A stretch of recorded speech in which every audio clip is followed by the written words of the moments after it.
जी बिल्कुल, हमारे साथ स्वामी प्रसाद मौर्य जी मौजूद हैं। वरिष्ठ नेता हैं और एक कद्दावर नेता हैं, प्रदेश के जाने-माने चर्चित चेहरे भी हैं। लेकिन कुछ दिन पहले जो है वो ये देखा गया कि कुछ लोगों ने उन पर हमला किया। सर, 2 लोग थे जिन्होंने आपको पीछे से माला पहनाने के दौरान टीप लगाई और टीप मारने के बाद फिर आपके कार्यकर्ताओं ने उनको मारा और पुलिस के हवाले किया। ज़मानत पे दोनों रिहा हो गए हैं। क्या कहेंगे आप? क्या ये कोई साजिश थी या फिर ये एक्सीडेंटली ये सारी चीज़ें हुई? इस घटना के पीछे भारतीय जनता पार्टी के कुछ शरारती तत्वों का हाथ है, क्योंकि लड़कों के द्वारा दिया गया जो बयान है, पुलिस की पूछताछ में इन्होंने अपने बयान लगातार बदलते रहे।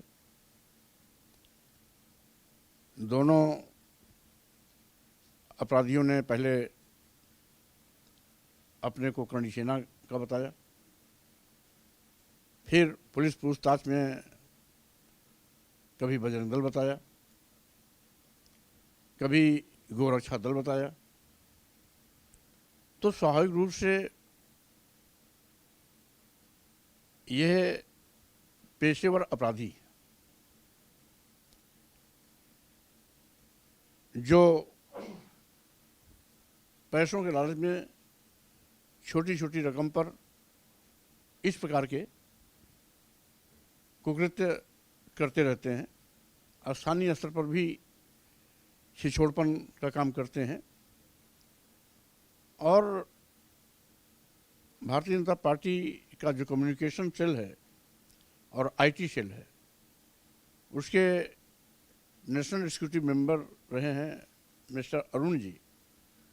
उन्होंने अपने ट्विटर के माध्यम से अपने एक किसी दोस्त को कहा है कि भाई वो दोनों लड़कों को सहायता राशि दे देना जो स्वामी प्रसाद मौर्य पर हमला किए थे, उनकी सहायता राशि पहुंचा देना और 50,000 रुपया मैं अतिरिक्त दूंगा उनको, उसको भी भेज देना। क्या आपको मारने की सुपारी दी गई थी, ये कहा जाए? कोई लोकल लीडरशिप का तो उसमें हाथ नहीं था कि कोई षड्यंत्र रचा गया था कि आपको जो है वो इस तरह से जलील किया जाए या पीछे से टीप लगाई जाए या चर्चित होना चाहते थे वो लोग? अब चूंकि मेरी नज़र में तो वो लड़के हैं और लड़कों का इस्तेमाल कोई भी किसी रूप में कर सकता है, लेकिन जिस तरीके से उनके बयान बार बार बदले हैं, ये लगता है कि पेशेवर शातिर अपराधी ऐसा कर सकता है। पुलिस बयान में 3-3, 4-4 बार बयान को बदलना, कभी करणी सेना का नाम लेना, कभी बजरंग दल का नाम लेना, कभी गोरक्षा दल का नाम लेना, तो ये साबित करता है कि इनका चरित्र आपराधिक है और साथ ही साथ इनके पीछे कहीं न कहीं कुछ बैकडोर से कहीं न कहीं इनकी फीडिंग भी है और साथ ही साथ इनकी डोर भी कहीं और से है। अभी तो जांच का विषय है कि इनका रिश्ता कहाँ से जुड़ा है, कहाँ से जुड़ा है। लेकिन स्वाभाविक रूप से जो लोग सहायता राशि पहुंचाने की बात कर रहे हैं, 50,000 रुपया अतिरिक्त देने की बात कर रहे हैं, कोई 51,000 रुपया पुरस्कार देने की बात कर रहा है, और देने वाले सब कहीं न कहीं वो भारतीय जनता पार्टी के समर्थक हैं। तो और एक तो अपने को स्वयं कहता है कि मैं communication cell Bharatiya Janata party तथा आईटी सेल का पूर्व में नेशनल एग्जीक्यूटिव बॉडी का मेंबर रहा हूँ, और वो सहायता राशि पहुंचाने की बात कर रहा है, 50,000 रुपया अतिरिक्त देने की बात कर रहा है। तो कहीं न कहीं बैकडोर में भाजपा का हाथ तो है। इतनी जल्दी जो जमानत हो गई है, इसके पीछे क्या वजह मानते हैं? कोई गंभीर धाराएं नहीं लगाई गई? आपके ऊपर इतना बड़ा हमला हुआ, पूरा देश का मीडिया जो है वो इसको चिल्ला रहा था, उसके बाद फिर 2 दिन में जमानत, आज घर पे हैं, राखी बंधवा रहे हैं। खैर, आज चूंकि रक्षाबंधन बहन भाई का एक बहुत बड़ा त्यौहार है, इस मौके पर अगर उनकी जमानत हुई है तो मैं इसको अन्यथा नहीं लेता हूँ। बहन का क्या गुनाह है, इसलिए बहन को राखी बांधने का मौका मिले, इसके लिए मेरी शुभकामनाएं हैं। हाँ, इतना ज़रूर है कि अगर वहाँ पर मौके पर पर्याप्त कार्यकर्ता पुलिस बल नहीं होता तो और भी भीषण हादसा हो सकता था। ये तो जैसे ही हमले की शुरुआत की, जैसे ही हमलावर हमला करने की कोशिश की, कार्यकर्ताओं ने लपक लिया और पुलिस के हवाले कर दिया। अन्यथा हो सकता है इसके बाद और भी कोई अगला कदम उठाते। और इसलिए मामले की गंभीरता को देखते हुए जितनी कड़ी कार्रवाई होनी चाहिए थी वो नहीं हुई, ये दुर्भाग्यपूर्ण है। कड़ी कार्रवाई क्यों नहीं हुई, इसके पीछे क्या वजह मानते हैं? अब कुल मिलाकर के जब बैकडोर में भाजपा है तो स्वाभाविक रूप से जल्दी जमानत हुई है तो कहीं ना कहीं उसका रिश्ता तो है। और भाजपा सरकार में ऐसे अराजक तत्वों, अपराधियों को संरक्षण तो मिलता ही मिलता है, बड़े पैमाने पर मिलता है। और मैं बार बार आरोप भी लगाता हूं कि भाजपा पोषित गुंडे, माफिया, अपराधी, अराजक तत्व आज उत्तर प्रदेश की कानून व्यवस्था को तार तार कर रहे हैं, जिसके सामने मुख्यमंत्री जी लाचार। एक सवाल और था, उन्होंने कहा अपने बयान में कि मुझे किसी तरह का कोई पछतावा नहीं है जिन लोगों ने आपके ऊपर हमला किया था। कहा कोई पछतावा नहीं है, रामचरितमानस का अपमान उन्होंने किया और इसके अलावा तमाम हिंदुत्व का अपमान किया। कहा कि किसी भी हिंदू का खून खौल उठेगा उनके बयान से। वो हिंदू नहीं, वो छिछोड़ लड़के हैं, अपराधी हैं। और बयान अगर मैंने रामचरितमानस में दिया था तो मैंने रामचरितमानस का विरोध नहीं किया था। मैंने रामचरितमानस की कुछ चौपाइयों पर, जिसमें इस देश के दलितों, आदिवासियों, पिछड़ों, महिलाओं को अपमानित करने की बात कही गई थी, उस पर बोला था। और ये 22 और 23 में बोला था, आज नहीं बोला था। अगर खून खौल गया तो 3 साल चुप कैसे थे? खून तो खौलता तत्काल खोलता है ना, तो 3 साल बाद कैसे खून खौला? इसलिए ये सिखाए पढ़ाए गए अपराधी थे। जो सिखाया गया, पढ़ाया गया, वही बोल रहे हैं। अपराधियों के पास इतना अकल नहीं है कि क्या करना चाहिए, क्या कहना चाहिए। ये सिखाए पढ़ाए लोगों की ही बात हो सकती है और यही कारण है कि उनके बयान एक नहीं थे, बार बार बदलते रहे।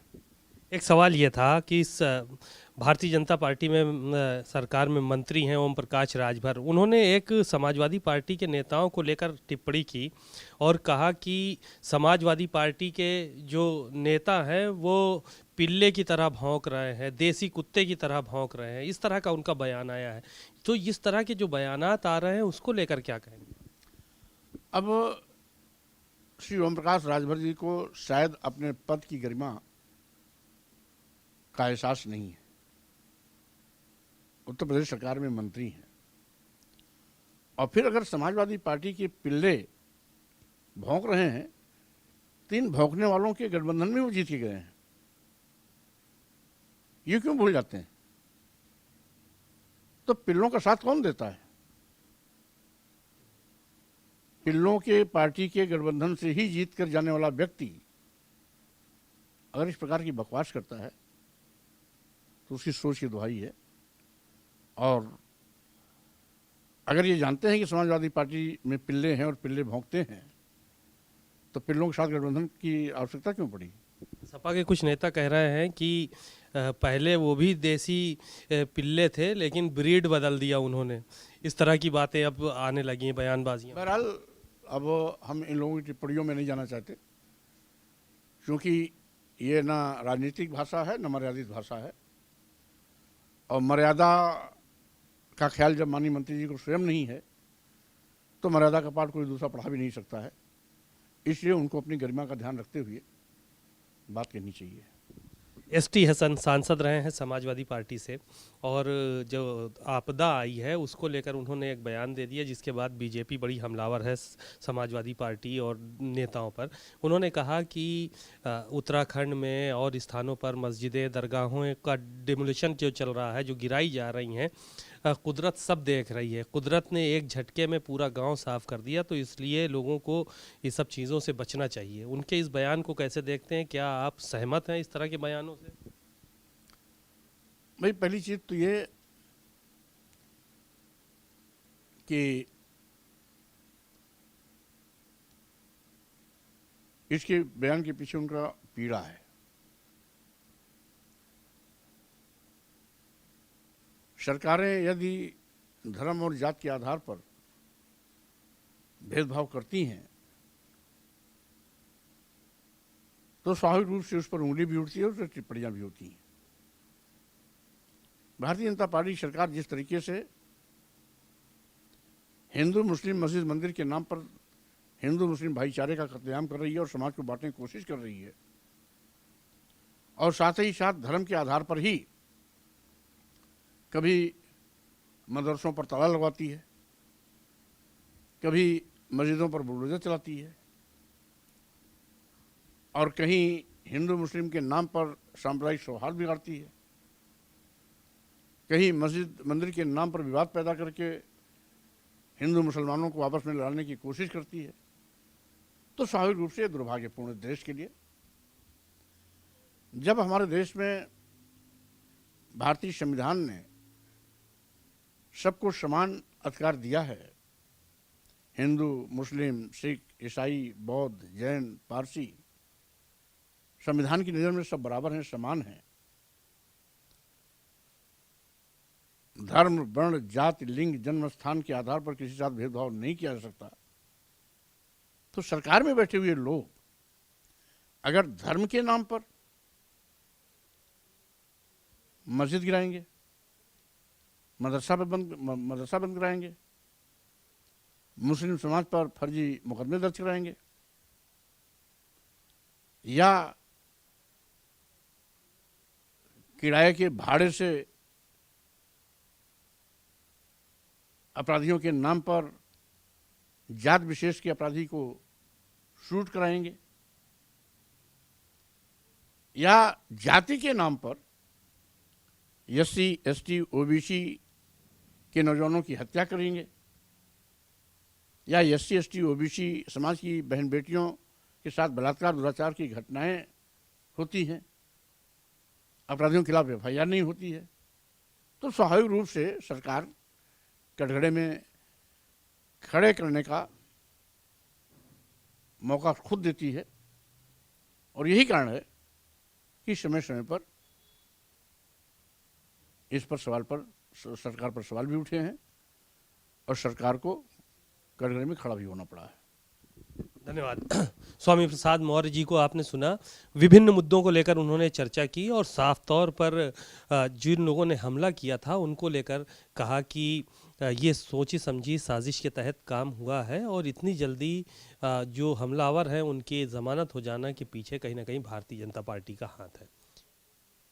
कैमरामैन शुभम के साथ सीमा नकवी, भारत समाचार, लखनऊ।